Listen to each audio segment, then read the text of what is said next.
ఈరోజు మనం ఒక ప్రత్యేకమైన విశ్లేషణ చేద్దాం. తెలుగు సాహిత్యంలో మనందరికీ ఎంతో ఇష్టమైన ఒక చిన్న పాట. వినడానికి చాలా సింపుల్గా అనిపిస్తోంది, కానీ జీవితం గురించి ఓ గొప్ప సత్యాన్ని చెబుతోంది. మరి ఆ పాటలోని ప్రతి పదం ఒక ప్రయాణానికి మార్గదర్శిలా ఎలా పనిచేస్తోందో రండి కలిసి చూద్దాం.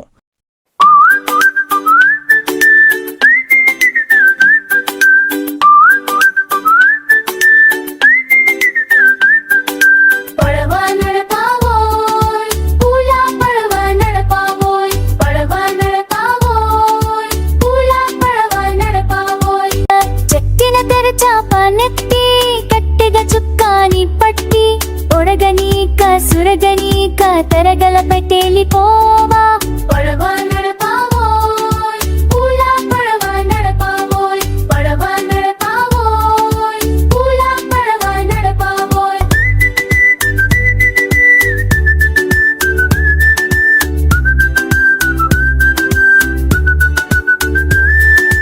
చక్కని రాయించనంచు చుక్కల తలుకించు కొంచు నన్ను మిన్ను కలుపుచున్న తెన్నులను సాగిపోవా పడవా నడపావోయ్ పూలా పడవా నడపావోయ్ పడవా నడపావోయ్.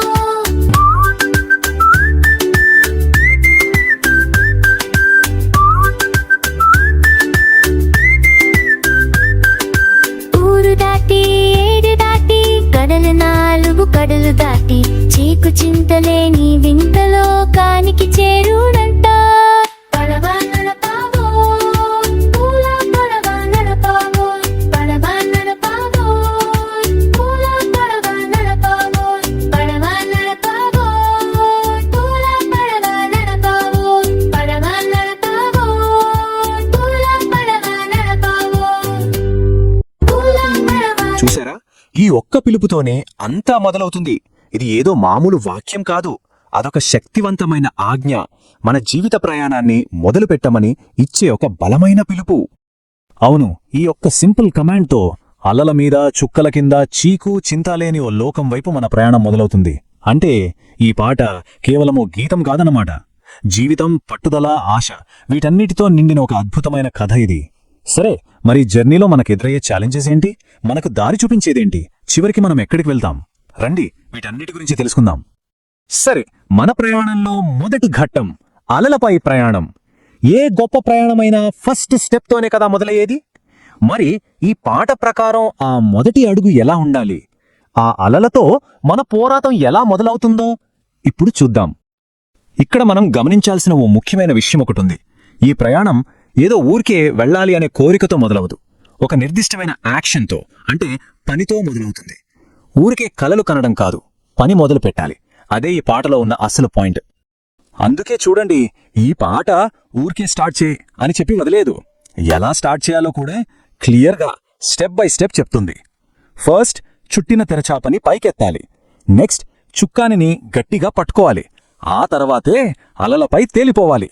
చూసారా, ప్రతి స్టెప్కి ఒక క్లారిటీ ఉంది. సరే, పడవ స్టార్ట్ చేశాం. వెంటనే మనకు ఫస్ట్ టెస్ట్ ఎదురవుతోంది. అవే అలలు. అయితే ఇక్కడ పాట ఏం చెప్తుందంటే, ఆ అలల్ని చూసి పారిపోవడం కాదు, వాటిని తప్పించుకోవడం కాదు, స్కిల్తో వాటిని దాటుకుంటూ వెళ్ళాలి. జీవితంలో కూడా అంతే కదా, కష్టాలు వస్తూనే ఉంటాయి. వాటిని ఎలా ఫేస్ చేస్తామన్నదే అసలు విషయం. మరి ఆ అలల్ని ఎలా ఎదుర్కోవాలి? దీనికి పాటలో ఇచ్చిన సమాధానం అద్భుతం. ఒరగనీక సురగనీక. ఎంత గొప్ప మాట కదా. అంటే పడవ పక్కకు ఒరిగిపోకూడదు, నీళ్లలో మునిగిపోకూడదు. లైఫ్లో ఎలాంటి పరిస్థితులు వచ్చినా బ్యాలెన్స్ కోల్పోకుండా ధైర్యంగా నిలబడాలి. అదే విజయానికి దారి. ఓకే, అలలతో పోరాటం అయిపోయింది. ఇది జర్నీలో ఫస్ట్ పార్ట్ మాత్రమే. పడవ ఇప్పుడు స్టేబుల్ అయింది. మరి ఇంత పెద్ద సముద్రంలో దారి తప్పకుండా ముందుకెలా వెళ్ళాలి? మనకు దారి చూపించేదేది? సమాధానం కింద కాదు, పైన ఆకాశంలో ఉంది. అదే నక్షత్రాల మార్గదర్శకత్వం. పడవ నిలకడగా ఉన్నప్పుడు సరైన దారిలో నడపడం చాలా ముఖ్యం. కానీ ఇక్కడ పాట ఏం చెప్తుందంటే, మన ముందున్న దారిని మాత్రమే కాదు, ఆకాశం వైపు చూడమని. ఇక్కడే చూడండి, ఒక ఫిజికల్ జర్నీ నుండి ఒక స్పిరిచువల్ జర్నీ వైపు ఒక అద్భుతమైన షిఫ్ట్ జరుగుతోంది. అంటే కేవలం కళ్ల ముందున్న దాని గురించే కాదు, ఉన్నతమైన లక్ష్యాల వైపు చూడమనే అర్థం. ఈ కంపారిజన్ ఎంత బాగుందో కదా. ఒకవైపు పడవ ఆకాశంలో మెరిసే నక్షత్రాలను చూస్తూ దారి కనుక్కుంటుంది. ఇంకోవైపు మన జీవితాలు, మన నమ్మకాలు, ఆదర్శాలు అనే చుక్కల్ని పట్టుకొని ముందుకు సాగుతాయి. రెండింటిలోనూ మనల్ని నడిపించేది ఉన్నతమైన ఆశయాలే. మన్ను మిన్ను కలుపుచున్న తెన్నులలో సాగిపోవా. ఈ లైన్ చూడండి, భూమిని ఆకాశాన్ని కలిపే దారిలో వెళ్లమంటోంది. అంటే మన ప్రయాణానికి ఒక గొప్ప ఉద్దేశం ఉండాలని, అది మనల్ని ఉన్నత స్థాయికి తీసుకువెళ్తుందని చెప్పడమే దీని అర్థం. రైట్, అలల్ని దాటేశాం, నక్షత్రాల దారిలో వెళ్తున్నాం. ఇంత కష్టపడి చేస్తున్న ఈ ప్రయాణం ఫైనల్గా మనల్ని ఎక్కడికి తీసుకెళ్తుంది? మన డెస్టినేషన్ ఏంటి? అదే చీకుచింతలేని లోకం. అవును, ఇప్పుడు అందరిలోనూ ఇదే కదా క్యూరియాసిటీ. అలలతో పరీక్షలు ఎదుర్కొని నక్షత్రాల దారిలో నడిచిన ఈ ప్రయాణం చివరికి ఎక్కడికి వెళ్తుంది? ఆ గమ్యమేంటి? దానికి దారి కూడా ఈ పాటలోనే ఉంది. చూడండి, మొదట ఊరు దాటాలి, ఆ తర్వాత ఏరు దాటాలి, అక్కడితో ఆగదు, ఏకంగా 4 సముద్రాలు దాటాలి. అప్పుడు మనం ఒక వింత కొత్త లోకానికి చేరుకుంటాం. అంటే ఇదొక మామూలు ప్రయాణం కాదు, ఒక మహాయాత్ర అన్నమాట. అయితే ఇక్కడ ఓ విషయం ఉంది. ఈ చీకు చింతలేని లోకమంటే ఏదో మ్యాప్లో ఉండే ప్రదేశం కాదు, అదొక మానసిక స్థితి. అంటే ఎలాంటి బాధ, ఆందోళన లేని ఒక పీస్ఫుల్ స్టేట్, పూర్తి స్వేచ్ఛ. అదే ఆ వింత లోకం. అంటే ఇది డెస్టినేషన్ కాదు, ఒక ట్రాన్స్ఫర్మేషన్. ఇంత కష్టపడి చేసిన ఈ ప్రయాణానికి మనకు దొరికే అసలైన బహుమతి డబ్బో ఇంకేదో కాదు, సంపూర్ణమైన ఇన్నర్ పీస్, అంతర్గత శాంతి. సో ఒక చిన్న పడవ ప్రయాణంతో మొదలుపెట్టి ఇన్నర్ పీస్ అనే డెస్టినేషన్ వరకు వచ్చాం. మరి ఈ మొత్తం జర్నీ యొక్క అసలు అర్థమేంటి? ఈ పాట మనకు ఫైనల్గా ఇచ్చే మెసేజ్ ఏంటి? ఒక సింపుల్ కమాండ్ నుండి మొదలై ఒక గొప్ప గమ్యం వరకు సాగే ఈ పూల పడవ పాట ఒక మంచి జీవితానికి పర్ఫెక్ట్ మెటఫర్, అంటే ఒక సంపూర్ణ రూపకం. అందుకే ఈ పాట ఎప్పటికీ నిలిచిపోతుంది.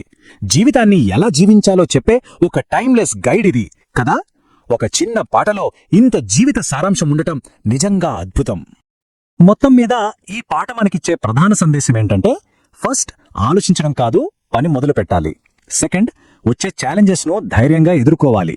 థర్డ్, గొప్ప ఆదర్శాలను నమ్ముకొని ముందుకు సాగాలి. ఫైనల్గా బాధలు లేని ఒక మంచి భవిష్యత్తు కోసం ప్రయత్నించాలి. ఈ సూత్రాలన్నీ పడవకే కాదు, మన జీవిత ప్రయాణానికి కూడా కరెక్ట్గా సరిపోతాయి. ఈ పాట మనకు పడవ నడపమని చెప్తోంది. సరే, మరి మన జీవితమని ఈ పడవ ప్రయాణంలో మనకు దారి చూపించే నక్షత్రాలేంటి? ప్రతి ఒక్కరి జీవితంలో ఆ నక్షత్రాలు వేరుగా ఉండొచ్చు. మరి అవేంటో ఆలోచించాల్సిన విషయం కదా.